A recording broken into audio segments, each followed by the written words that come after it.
Em vas dir que és el que té.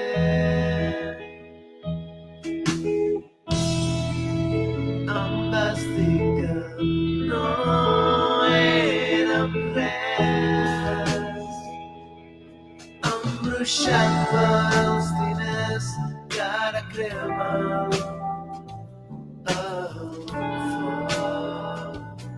Embruixat pels diners farem un foc.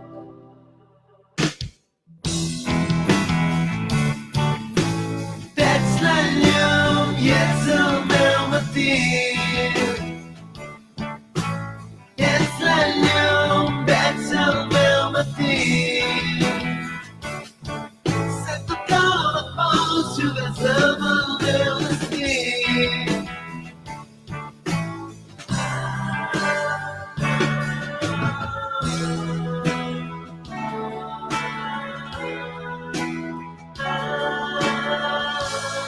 Tinc la fi a tocar, tinc la fi a tocar avui. Veurem d'aquest dia, veurem d'aquest dia avui. Embruixat pels diners que ara cremen el foc. Embruixat pels diners farem un foc.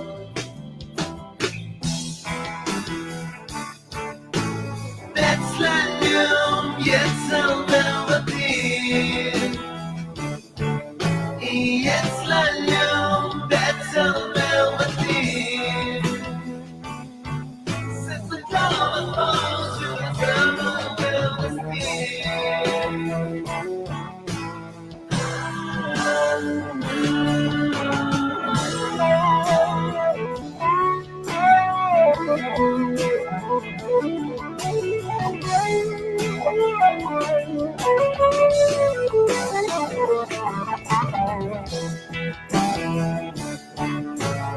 Ets la llum i ets el meu matí. I ets la llum, ets el meu matí. Sento com et vols, jugues amb el meu destí.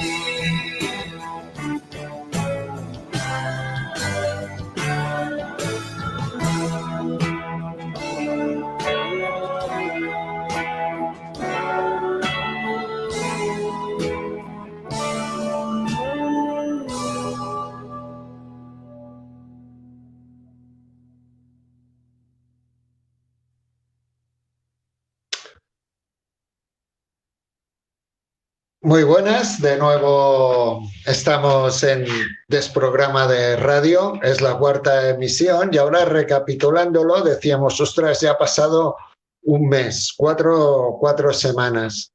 El tiempo, pum, corre que se las vuela.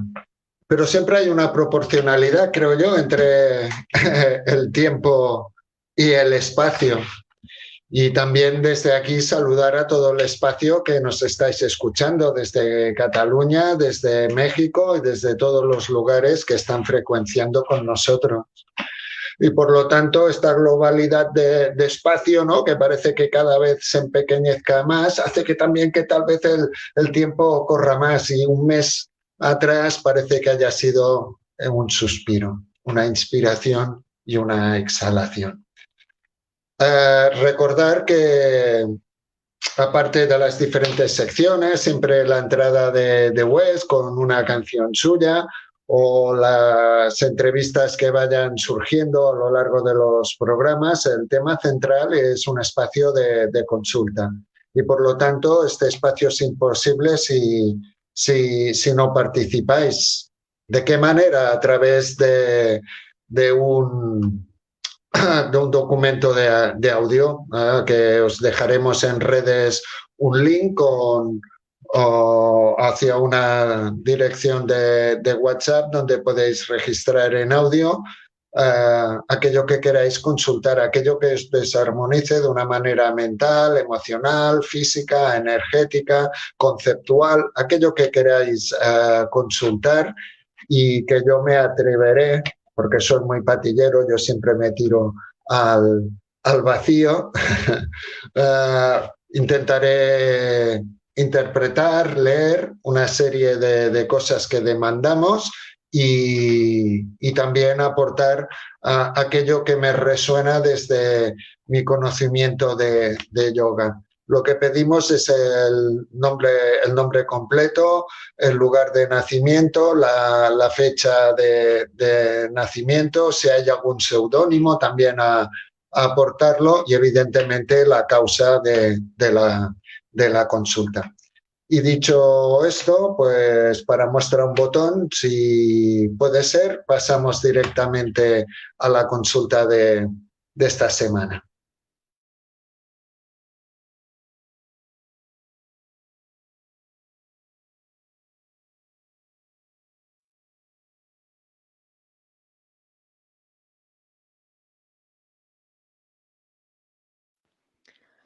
Julia Luisa Cisnero Espinosa es mi nombre, nego el apodo, 18 de mayo de 1968, lugar de nacimiento es Huanquero, Santa Fe, Argentina.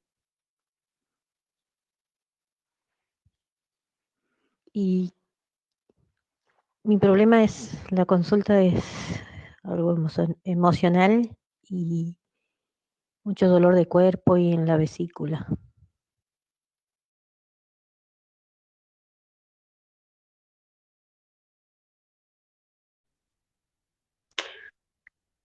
Primeramente, agradecerte la confianza que nos otorgas, Julia Luisa Cisnero Espinosa, y nos dices que tienes algo de origen emocional que no especificas y que como resultado, entiendo yo, hay una afectación de dolor generalizado y un problema en vesícula. También en algún momento, a través de mensajería, me has comentado que tenías un problema de hipertiroidismo. Vamos a empezar por lo de la vesícula, porque me parece que es lo que nos aporta más información. Veremos que la vesícula, cuando disfunciona, también tiene una serie de resonancias de dolor. Primeramente radia dolor hacia la zona derecha abdominal, se extiende también hacia más lugares del abdomen, puede también tener algún tipo de reflejo en la parte baja de la espalda, en la zona renal, lumbar, pero también tiene una consecuencia a nivel dorsal, a nivel de columna, que en tu caso veremos que es muy significativo, también desde la cuarta, quinta, sexta dorsal, a veces también tiene como un influjo hacia el lado izquierdo del cuello, hacia la última cervical y dando también a veces como molestias a la hora de tener como contracturas musculares, incluso tortícolis. Y veremos también que la vesícula disfuncionaliza porque la vesícula es la que se encarga de unir hígado y duodeno. El duodeno es la parte más alta, me parece, del intestino delgado. El duodeno es el que se encarga, con la ayuda de la bilis, que segrega el hígado, la vesícula la recoge, la almacena y la irradia, la transporta por conductos biliares hacia el duodeno, que se encarga de absorber sobre todo grasas. Muchas veces hay problemas en la vesícula. La vesícula es muy pequeñita, está como refugiada allá abajo del hígado, que es un pedazo de órgano, ¿no? Muy eficiente y muy, muy, muy poderoso, ¿no? Y la vesícula está allí, el hígado es como muy masculino, la vesícula es como más femenino, el hígado es muy protagonista, la vesícula parece que sea como una actriz secundaria, pero de hecho la energía y la conciencia de esta zona la regenta la vesícula. Tiene mucha más importancia que lo que aparentemente parece tan enorme y tan expuesto. El hígado tiene que ver muchas veces su afectación con el enfado. Y luego el duodeno es la capacidad de absorción. Absorber también es aceptar.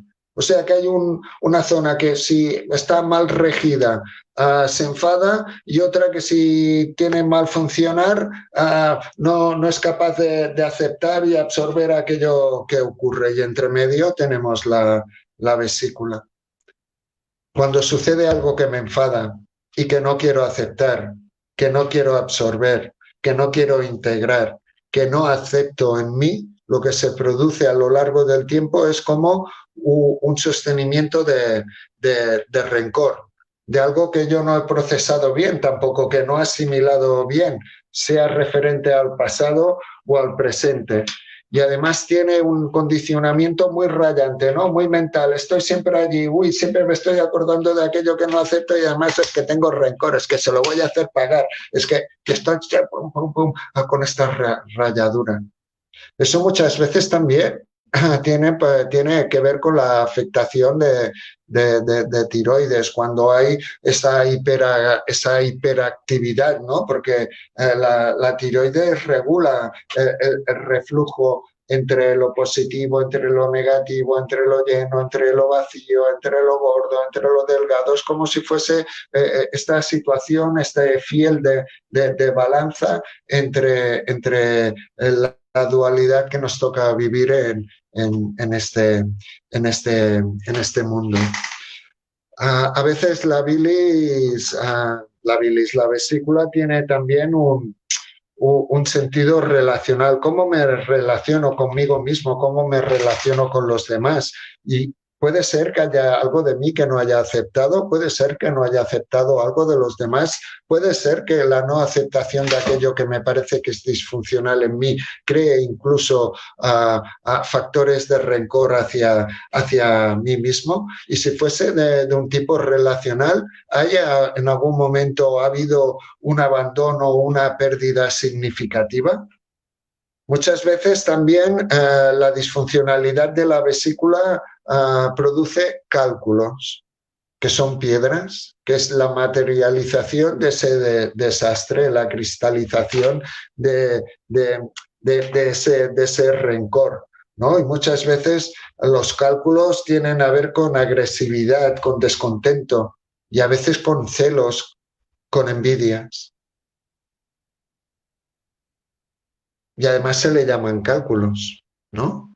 Porque tal vez estoy calculando constantemente aquello que me ha enrabiado, que no he aceptado, que no he asimilado, y por lo tanto que me crea rencor. Y en vez de calcular, tal vez lo que tendría que hacer es actuar. ¿Cuál es la actuación que equilibra, que vuelve a ser el fiel de aquello que desde el tiroides intentamos equilibrar? ¿Qué es el actuar que equilibra el rencor? El perdón. Y perdonar es pura generosidad. Es desde allí donde yo me creo con la razón, donde yo creo que he sido la víctima, donde yo creo que el otro ha abusado de alguna manera de mí, alguna cosa que yo no he acabado de absorber, de aceptar, y me ha creado este rencor. Con toda esta información que aún sostengo desde mí mismo hacia mí mismo, pero también en mi estado relacional, perdonar es ese estado de generosidad donde doy como regalo esa separación del estímulo y de mi propia reacción. No importa lo que haya pasado, ahora me he empoderado de mí mismo, entiendo cuál ha sido la situación, qué es lo que he gestionado yo mal, y por lo tanto me es igual tú lo que hayas hecho. Me da absolutamente igual. Lo único importante es que tomo esa distancia y ese perdón. Acepto lo que ha ocurrido, me empodero de mí mismo para que esa situación no vuelva a suceder. Vamos a ligar todas estas cosas con la información que nos has dado. Pero primero vamos a pasar la entrevista de esta semana hoy a otro compañero de mi ciudad, de Sabadell, Gil Brau, que desde hace muchos años nos relacionamos y la vida parece que nos empuje el uno con el otro, no contra el otro, con el otro, para realizar a veces creaciones conjuntas. Pues adelante con la entrevista.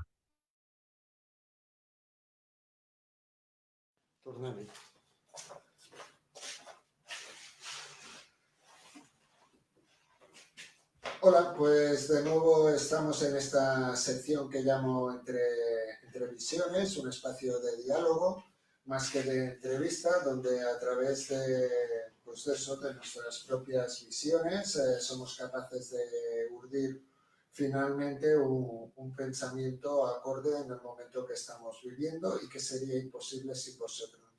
De una manera etérica, aunque solamente sea a través de vuestro reflejo de pensamiento, este diálogo no solamente es con el participante de cada semana, sino que vosotros también estáis de alguna manera activamente vinculados a este proceso.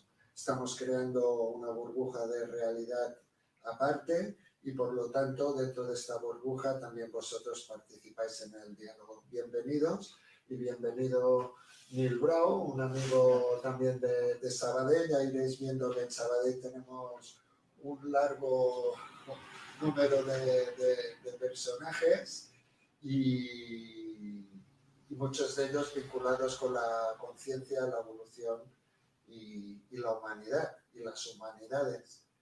¿Quién es Gil Brau? ¿Qué hace Gil Brau? Bueno, pues a ver, Gil Brau es el resultado de un proceso de búsqueda de una nueva identidad. Realmente no es mi nombre. Yo empecé a explorar todo el campo de la psicogenealogía.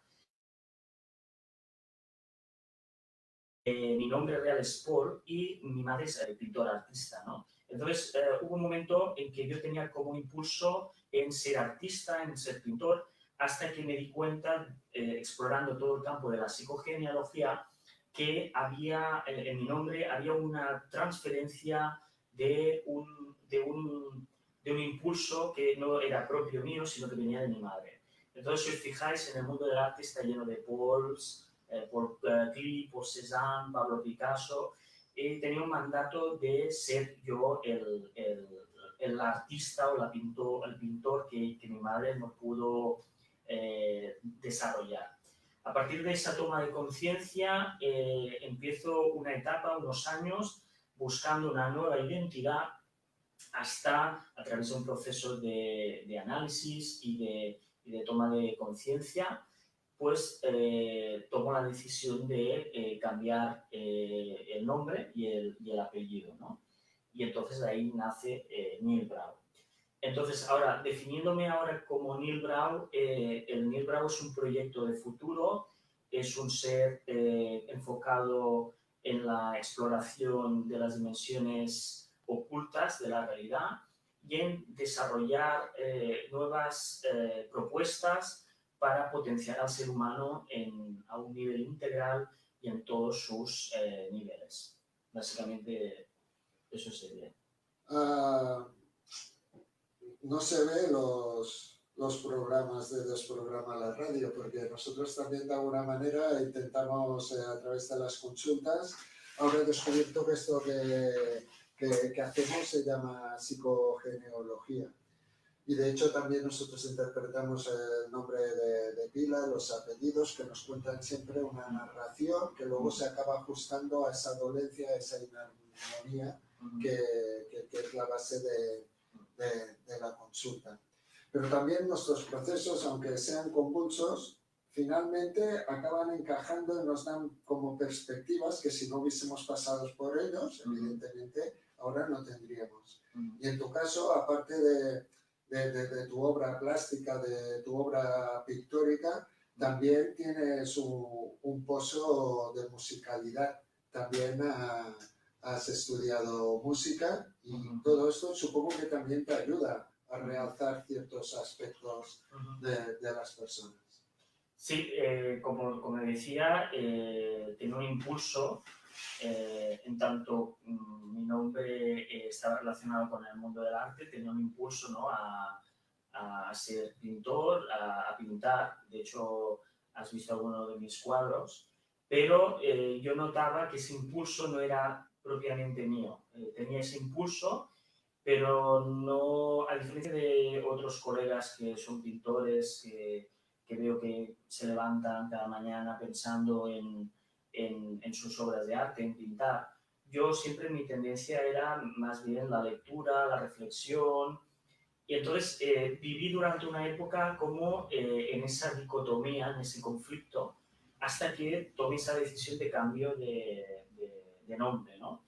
Es cambio de nombre, pero nunca es un cambio completo, o sea, nunca es una ruptura completa, ¿no?, con lo familiar, porque curiosamente, hablando de este tema con mi madre, cuando le dije, mira, mamá, voy a partir de ahora me van a conocer como Neil, curiosamente me dice, ¿tú sabes cuál era mi segunda opción?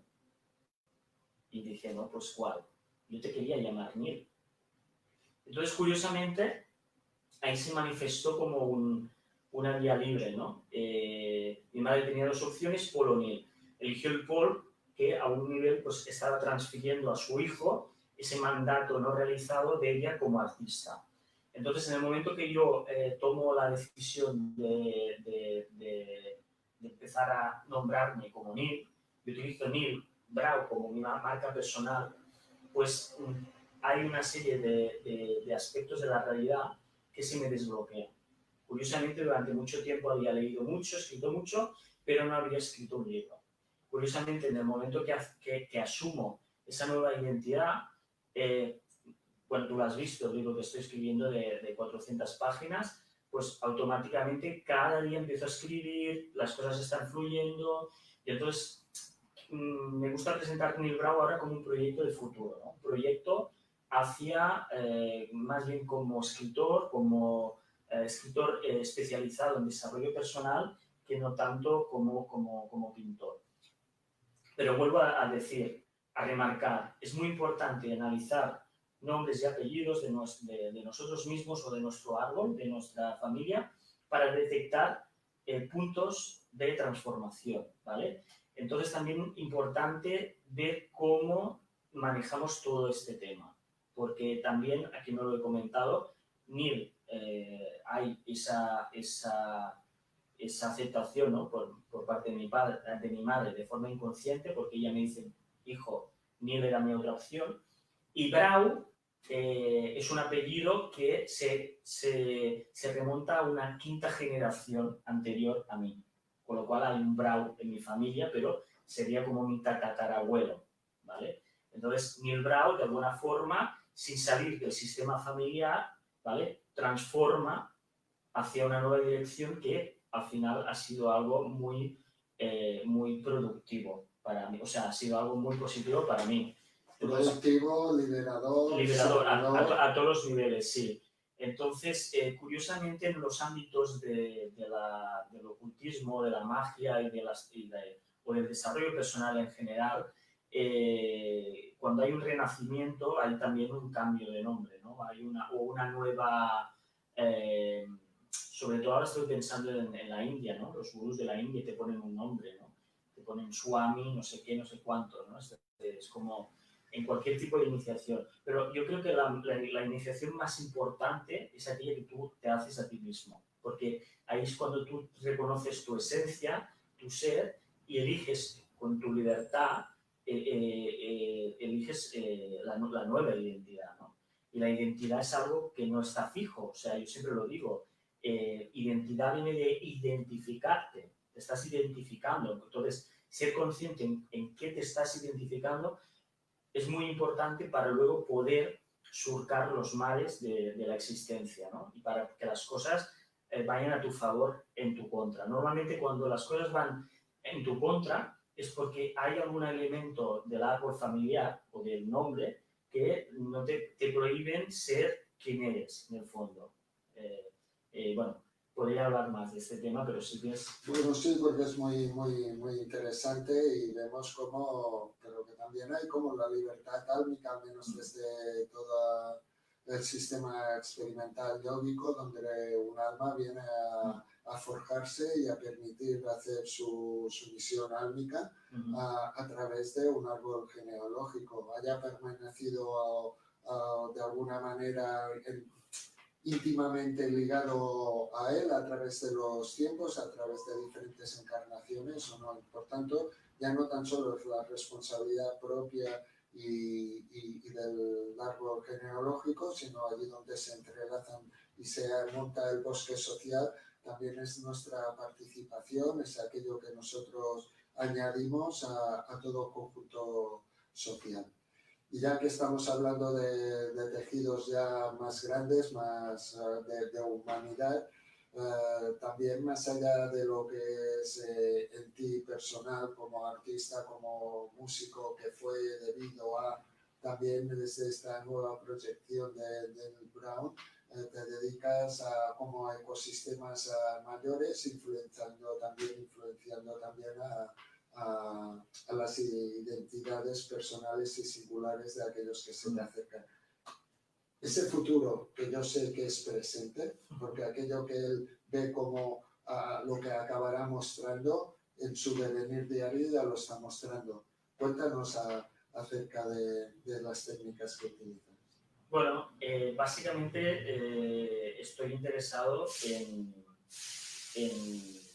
disciplinas, ¿no?, que realmente generen un resultado y una transformación, ¿no?, en las personas.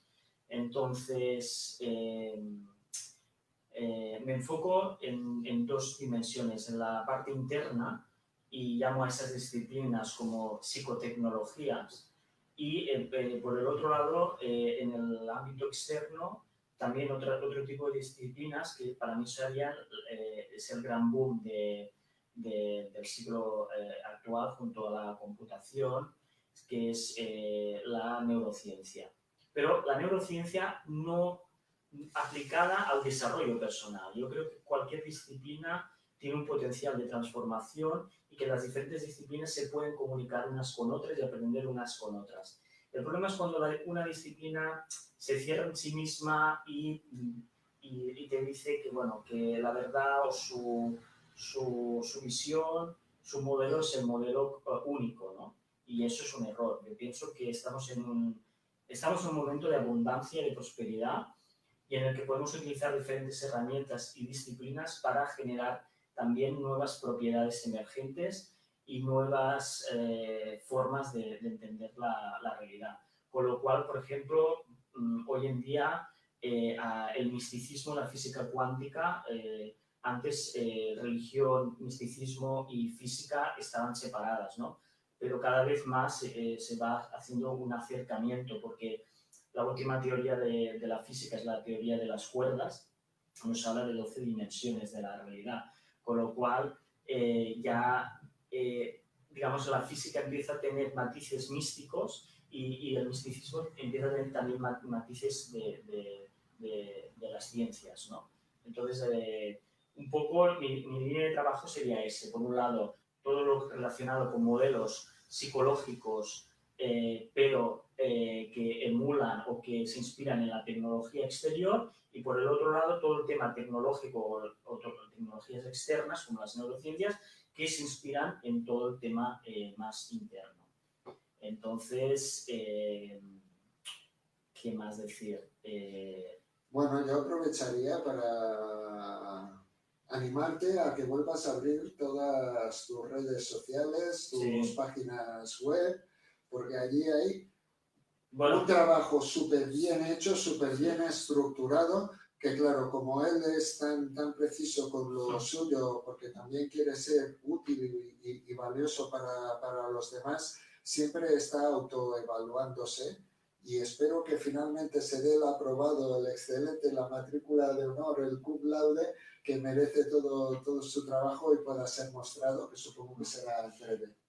Deciros que, claro, en 20 minutos no tengo tiempo para explicar estas psicotecnologías o estos modelos de neurociencia aplicado al desarrollo. Pero poco a poco lo iremos desarrollando si es que nos permite seguir. Por supuesto, y si quieren seguir, tenemos un canal de YouTube. Entonces, el proyecto se llama, lo puedo comentar, Sí, ¿no? Pero el proyecto se llama Global Neurodynamics, si podéis mirar en YouTube, ponéis Global Neurodynamics o Global Neuro, y bueno, y ahí tenemos un par de vídeos, unos 10 vídeos, donde profundizamos en estas temáticas que os he comentado, ¿no? Entonces, bueno, estamos empezando un canal y estamos también en conexión con Jordi, o sea...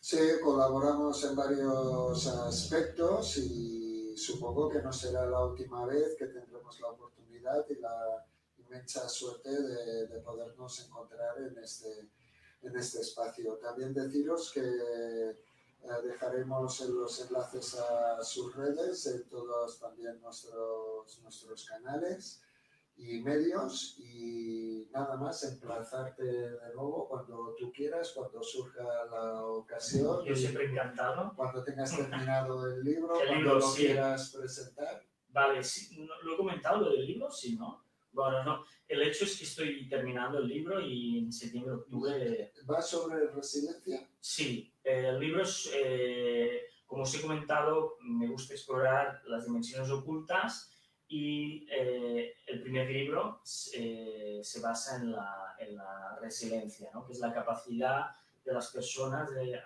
enfrentarse a las adversidades y a pesar de ello seguir adelante, ¿no? Utilizar cualquier circunstancia pues a su favor. Y básicamente es un libro que lo que hace es eso, es buscar la parte de los detalles de lo que es las identidades resilientes y te enseña una serie de pasos, de estrategias para que puedas incrementar tu resiliencia en tu vida. Pues estaremos atentos y nada más agradecer a Neil su presencia y evidentemente a todos vosotros, vosotras. Hasta la próxima. Chao.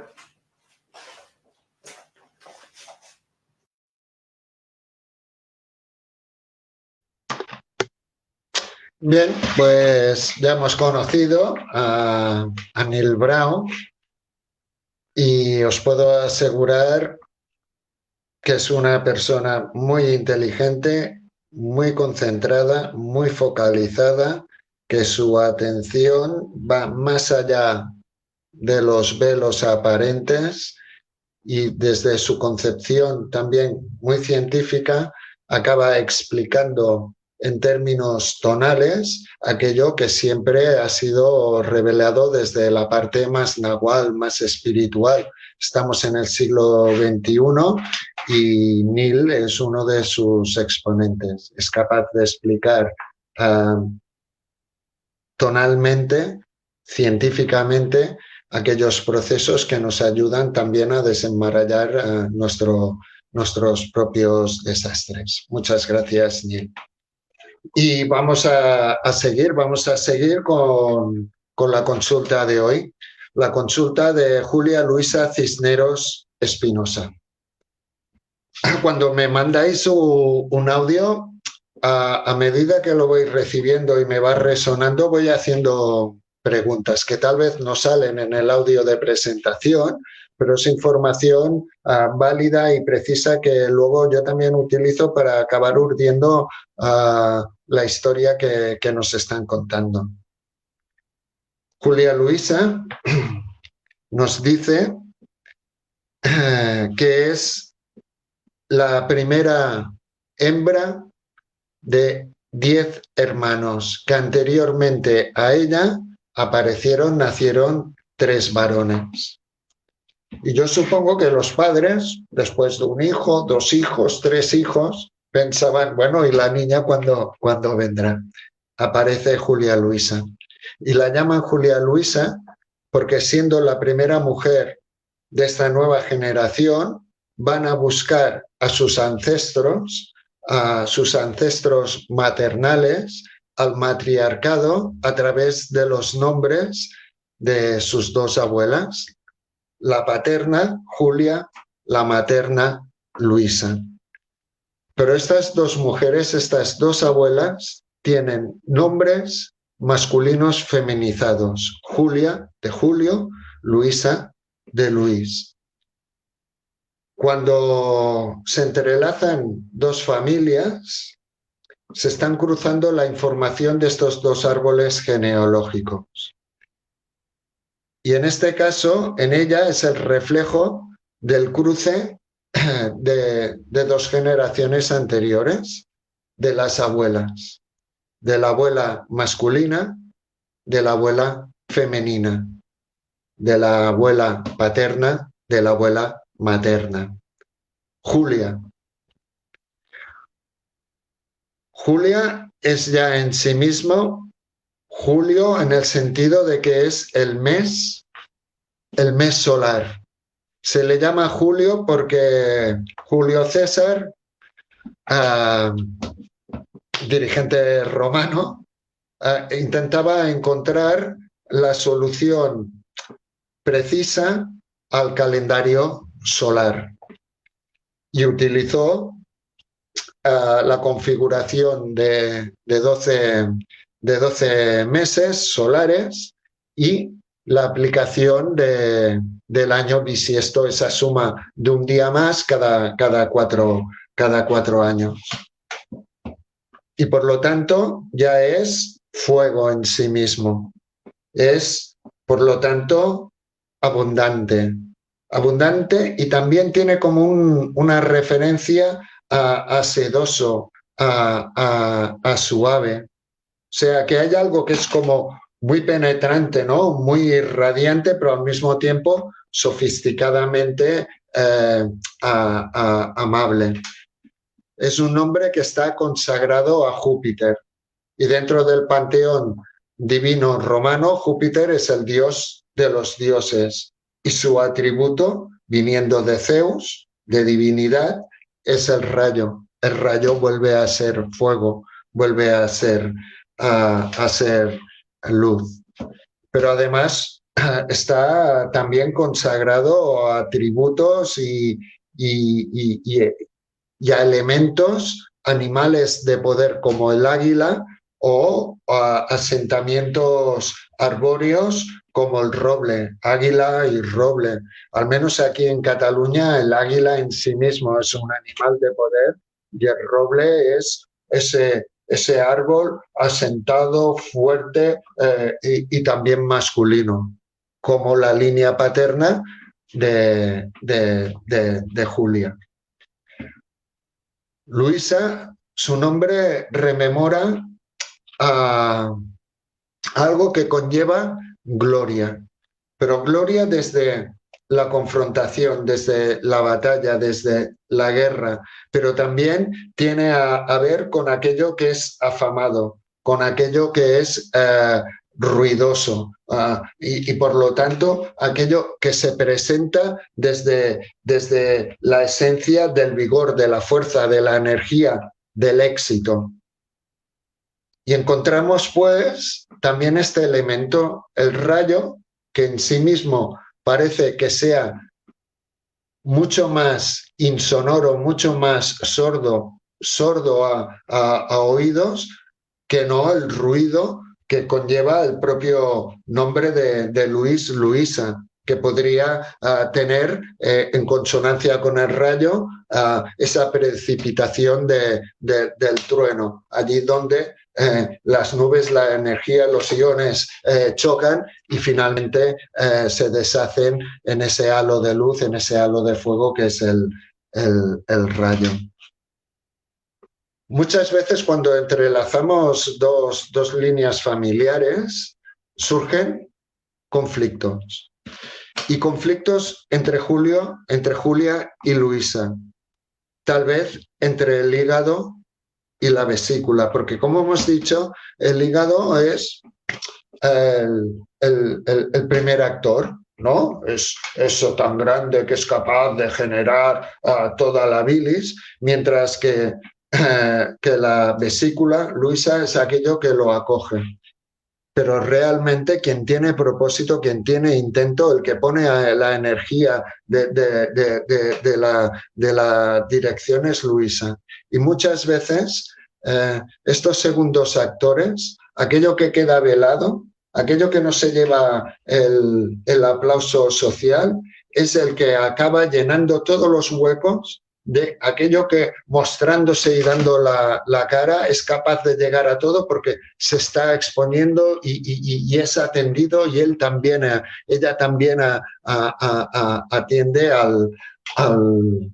a su público. Puede ser que haya un conflicto entre estas dos abuelas de reconocimiento. Tal vez Luisa, que tenía todo el propósito, no tenía la solvencia social, el reconocimiento familiar que tenía Julia. Así pues, Julia, hígado, masculinidad, poder, protagonismo. Mientras que Luisa es lo femenino, la atención focalizada, la dirección. Pero cuando Luisa, vesícula, no tiene suficiente energía, que es aquello que propone, y acaba armonizando lo que conduce la bilis del hígado hasta el duodeno para poder generar energía, la absorción de todas las grasas proteicas, cuando la vesícula no tiene suficiente energía, hay el no éxito. Ya no quiero decir el fracaso, pero no la consecución del propósito en sí mismo. Y eso tal vez crea como inseguridad. Y desde la inseguridad, lo que no aparece es el perdón. El perdón de aquello que me crea rencor, aquello que tal vez ha creado rencor entre Julia y Luisa. No es aquel distanciamiento amable que por otra parte también propone Julia, sino tal vez es el rencor que queda desde Luisa para no poder perdonarse a sí misma, la falta de la energía suficiente para ser reconocida desde todo aquello que aporta a la familia y quedarse como en un segundo plano. Quedar en un segundo plano no es un fracaso tampoco, porque el capitán del barco necesita un buen segundo de a bordo, necesita a alguien que rellene los vacíos, que escriba el libro de bitácora, que rellene la historia del propio viaje, del propio barco, que es la familia. Y por otro lado, luego tenemos los contenidos de los apellidos. También apellido paterno, apellido materno. El paterno, Cisneros. El materno, Espinosa. Y tal vez los apellidos harían la función del duodeno, aquello que coge, ¿no?, las sustancias que han de ser absorbidas y la sustancia que permite esta absorción. Cisneros viene de ceniza, de ciudad quemada. De ciudad quemada que muchas veces es reocupada, relevantada por todos aquellos aspectos sociales que tal vez huyendo de algún conflicto llegan allí donde ha habido una guerra, donde se ha quemado la tierra, donde se ha quemado la ciudad, al cenicero, al continente de la ceniza, y procuran otra vez volver a levantar sociabilización, volver a levantar riqueza. Es un nombre que al menos en la península ibérica se utilizó como apellido de judío converso. Cuando los cristianos ocuparon toda la península, las diferentes religiones no cristianas, en la península, sobre todo judíos y musulmanes, tenían que cambiar su nombre, desjudeizarlo, desmusulmanizarlo y volverse de alguna manera a algo tangible para la cristiandad, tal vez con nombres de santos, pero también de utilidades y de aspectos de entorno. En este caso, Cisneros, ceniza, aquello que encontraron y desde su esfuerzo colaboraron para que ese pueblo, ese entorno, esa península volviera a florecer. Y por el otro lado, Spinoza, que no Spinoso, que eso también se ajusta al lado femenino del apellido materno. Una espina es como un pincho, ¿no? Es una defensa vegetal, pero también una cosa espinosa es algo que conlleva dificultad o es un tema delicado, igual como la propia Luisa, la propia abuela materna, que tal vez desde ese lado más dificultoso tenía que trabajar delicadamente con acecho para conseguir aquello que su propósito le mandaba. Y siempre acostumbran a ser caminos arduos, difíciles, intrincados. Y también, casualmente, es un nombre de judío converso. Los dos apellidos han tenido que negar su identidad para proseguir el camino, para no ser eliminados, para no ser muertos, para no ser asesinados. Aceptan la restricción y la represión, cambiando su identidad, cambiando aquello que es esencial en ellos, sus apellidos, cambiándolos para poder seguir generando vida, para poder seguir generando línea genealógica, familia. Pero Spinoza también tiene un sustrato de centralidad, de espina, en nuestro caso dorsal, pero hay otros tipos de espinas, por ejemplo, ligándolo con Julia, con aquello que es Julio César, con aquello que es romano. Las carreras de cuadrigas eran un circuito ovalado con dos curvas y dos rectas, pero que estaban partidas por algo que también se le llamaba espina, y es esa centralidad. En el caso del lado femenino, del lado matriarcal, Luisa y Spinoza, siempre hay esa tendencia al centraje, ¿no? Porque es aquello que reconduce, que crea camino, y eso es la feminidad. La feminidad nos lleva, nos impulsa, nos ensueña, pero quien sostiene el ensueño, quien sostiene la realidad, aquella que la feminidad no nos ha empujado, siempre es el apartado masculino, el Julio, ¿no? El que es Júpiter, es rayo, es luz, el que enclava desde el cielo hacia la tierra. En el caso del nombre de Spinoza, la Inquisición incluso llegó a Sudamérica y sencillamente por llamarse Spinoza, sabiendo que era un nombre, un apellido converso, fueron perseguidos. Igual como Cisneros en Argentina. Spinoza representa el entorno, aquello que les toca vivir. Un prado lleno de espinas, de dificultades, de una dificultad intrincada y ardua.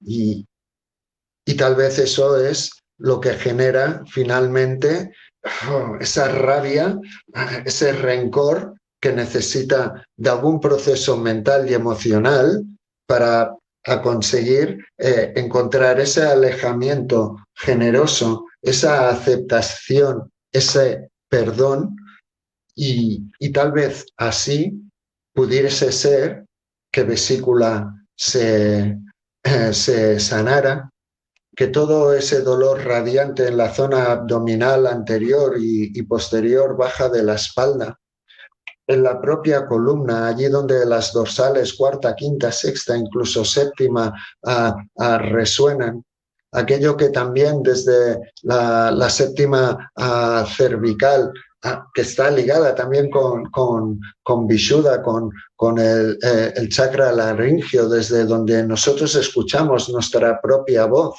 Estos oídos nos sirven para escuchar el exterior. Desde aquí nosotros pronunciamos nuestra verdad y nuestra falsedad, nuestra queja, nuestro rencor, pero también es donde ejercemos y pronunciamos nuestro perdón. Y tal vez también pudiese ser que hubiesen resonancias dolorosas en hombros, en brazos, en codos, en toda la zona articular. Podríamos hacer diferentes ejercicios. Primeramente uno de mental. Cada vez que me estoy quejando, cada vez que en mí hay una crítica, cada vez que estoy mostrando ese rencor a través de ese proceso, ¿no?, de rayadura, de repetición, de ruido mental, cuando me doy cuenta, intento calmarme, me focalizo en el punto corazón, bajo por el esternón y donde empiezan a separarse las costillas, lo marco con una pequeña presión. No me voy a romper el esternón con fuerza, no, solamente una pequeña presión que deja ya una resonancia, una constancia física, y desde aquí ejerzo una respiración radial cordial.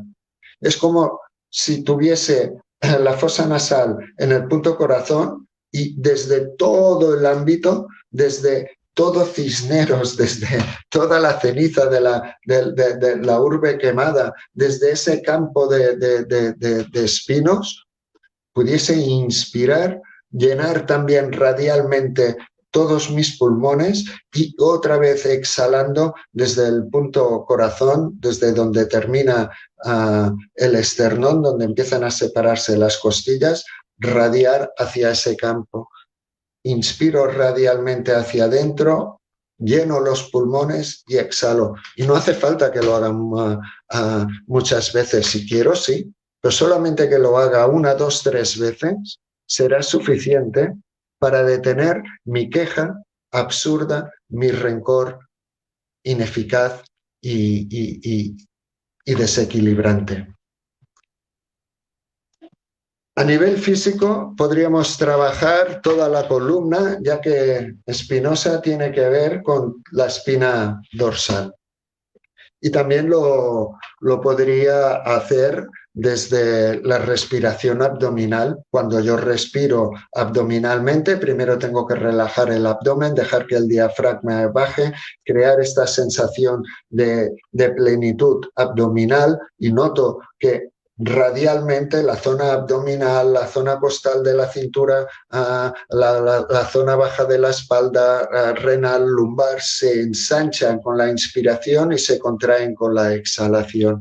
Eso es crear también una energía muy yang, muy masculina, muy vital, muy regenerativa, muy calórica, y estoy respirando abdominalmente, afectando sobre todo la parte baja de la columna, pero también la zona abdominal donde reside la vesícula. Cada vez que inspiro es como si abriese la vesícula, y cada vez que exhalo es como si pudiese romper los cristales de las piedras, de los cálculos biliares, y poderlos expulsar con más facilidad. Si quiero actuar a nivel dorsal, entro el abdomen siempre tenso, un poco retrotraído, facilitando la respiración pulmonar. Inspiro hacia arriba y exhalo en descenso, notando también la radialidad, la perimetralidad de toda la caja torácica, de todo el torso, sintiendo que cada inspiración hace que la columna se estire, que las vértebras, y estos son 2 vértebras, al estirarse liberen los discos intervertebrales, y aparte de crecer me estoy asentando. La inspiración me trae esa luz, esa conciencia, y la exhalación es la expulsión de aquello que me limita, de aquello que me es residual, de aquello que me es molesto, de aquello que incluso me duele. Y finalmente la zona cervical. La zona cervical podría hacer como si fuese un reloj, estos son las 6, estos son las 12. Bajo la barbilla a las 6 y empiezo a inspirar hacia un lado. Cuando llego a las 12, empiezo a exhalar. Y voy haciendo vueltas en un sentido. ¿Que hay algún punto reflejo que marque dolor? Pues me quedo en él, inspirando, exhalando, y luego sigo el camino. Inspiro, exhalo. Hago unas cuantas vueltas y luego lo tendré que reprogramar equilibrantemente hacia el otro lado. Vuelvo a hacer lo mismo hacia el otro lado. Ahora inspirando voy hacia el otro lado, hacia arriba. Cuando llego a los 12, empiezo a exhalar. Y voy haciendo todo este trabajo de liberación desde la rotación, eso sí, respetando los puntos que me duelan para quedarme allí, inspirando y exhalando, sabiendo que cada inspiración trae la luz, la resolución, y la exhalación es aquello que acaba liberando. La inspiración me trae energía, la exhalación acaba depurando. Ejercicios mentales, ejercicios físicos, que como resonancia última me traen paz y tranquilidad emocional en el momento. Ya no siento esa rabia. Es más, ese rencor se sustenta por energía totalmente impersonal. Sencillamente que haciendo un pequeño ejercicio yo pueda estar con menos ruido mental, más silencioso, y pueda sentir desde mi profundidad ese rencor, encontraré que debajo, sosteniéndolo, solamente hay una energía totalmente impersonal que yo puedo reconducir hacia otro lado, hacia ese lado generoso, ese lado de respuesta cordial y de perdón. No sé si, Julia Luisa Cisneros Espinosa, esto te ha resonado. Tal vez no tiene nada que ver con tu árbol genealógico, que seguramente algo sí que tiene que ver, y también pudiese ser algo consecuente en tu propia vida. ¿Ha habido realmente algún tema de conflicto emocional donde tú no te hayas sentido reconocida o te hayas sentido dejada al lado, hayas sido abandonada? Eso también te lo has de perdonar a ti misma. No puedes compararte con nadie. Nadie se puede comparar contigo. No hay ni mejores ni peores. Nosotros somos la expresión sincera y entera del ser que es, que se muestra en multiplicidad, en perfección. Tan perfecta eres tú como aquello que te crea celos, como cualquier competidora. No importa. Sencillamente encuéntrate a ti misma desde tu respiración, a través de entender qué función hace la vesícula, cómo está ligada a tu adeno, cómo está ligada a hígado, qué te están mostrando las piedras, por qué este hipertiroidismo que encima te hace acelerarte mentalmente y rayarte en tu propio despropósito. Porque has de encontrar el propósito de la abuela Luisa, has de encontrar toda esa energía que generaba para llevar a la familia adelante. Y desde la fuerza de Julia, la fuerza solar, la fuerza del rayo, la fuerza del águila, la fuerza del roble, poderlo materializar. Y lo vamos a dejar aquí, emplazándoos a que si queréis comunicar con nosotros y hacer cualquier consulta, así todo tiene sentido para nosotros, y agradeceros vuestra presencia. Hasta la semana próxima. Vaya todo muy bien.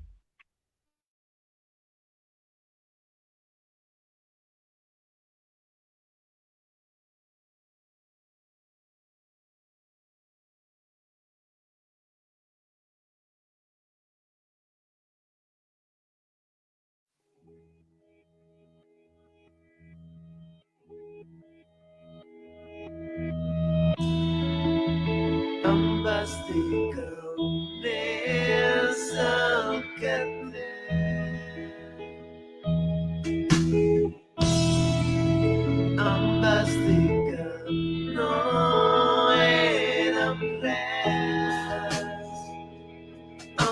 dibuixant pels diners i ara crema.